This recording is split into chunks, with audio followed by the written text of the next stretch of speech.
Yes, ụmụnne m ụtụtụ ma Rike walụ gị bụ onye na-ekiri m Luke walụ anọ m n'obodo a na-akpọ Aki Ụmụlọkpa in also one local government area.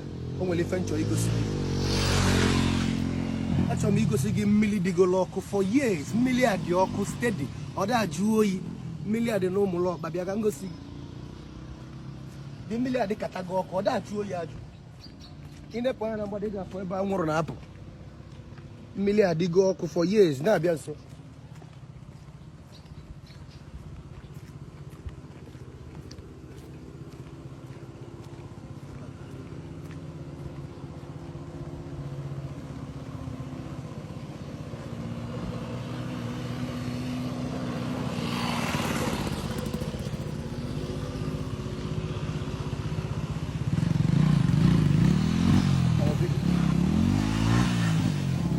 Alright, nenye bụ mmiri na agwa gị ebe a. Mmiri adịgo ọkụ for years. Ọ da-ajụ oyi ajụ. Always heated. Itinye aka na mmiri a kịta, ọ daghị ezigbo ọkụ. Ịgbapụta mmiri a kịta, ka ị were ya mee garị, ị ga-eji wee mee garị kwụrụ ezigbo ụtọ, garị siri ezigbo ike. Na-ebi mmiri ebe a. Ancient water. This water has been here for years and it has been like this. And the research has been going on. Ka amalite maka mmiri a ji wee dị ọkụ. Ka dịkwa ọkụ.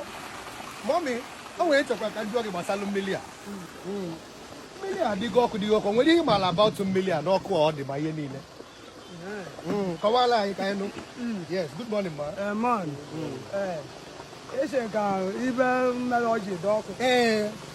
Well, one of them get to see Matabe. O nwere nwoke be anyị bụ chairman. Yes. Ewekwo na ga-akpọpụla anyị mmiri. Abịa gbapụla anyị mmiri iwe.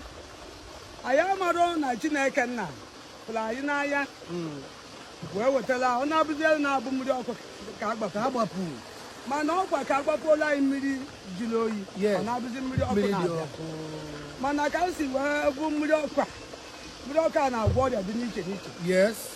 Ọ bụrụ na iweta wundu n'ụkwụ ịbịa ebe a mmiri ọkụ ahụ ọ ya eme ka ọ dị mma. Ọ bụrụ na ị nwere nsogbu lọmatiji ibule na-abịa ebe oge ọbụla ị ga-adị free ma ọ wee mezie na ihe ọ na-eme mmadụ ncha niile n'etiti ya. O nwere ụbọchị ọ ga-abịa osie mmiri ọkụ ahụ awụlọ niile eche ihe ebe a ụbọchị ọ ya eme oche ihe ebe ya bụ mmiri ọkụ Chineke nna jiri wachi obodo ọkwa ka nsi fụọ mana mgbe a na-agbapụrụ anyị mmiri a bụ mmiri oyi ka ike. Mommy, ihe dị ka how many years kịta ka a chọrọ ịgbapụ mmiri o ji wee bụrụ mmiri ọkụ a? How many years ago ka ihe dị otu a mere? Echetezikwa m na o tere gị aka. Mana o tego aka? Wow. Yes, thank you, Mommy. Daalụ rinne. Ụmụnne m na-anụ gị o nwere nke dị m egwu na asị na mmiri a nwere significance ma atabiele m. Dị mmiri ịnụ gị efe onye rheumatism. Dị mmiri na-agwọ ọya. O nwere ihe dị iche mmiri a na-eme. Ọ miracle water. Mmiri Jehova ji wee gọzie ndị Ụmụlọkpa.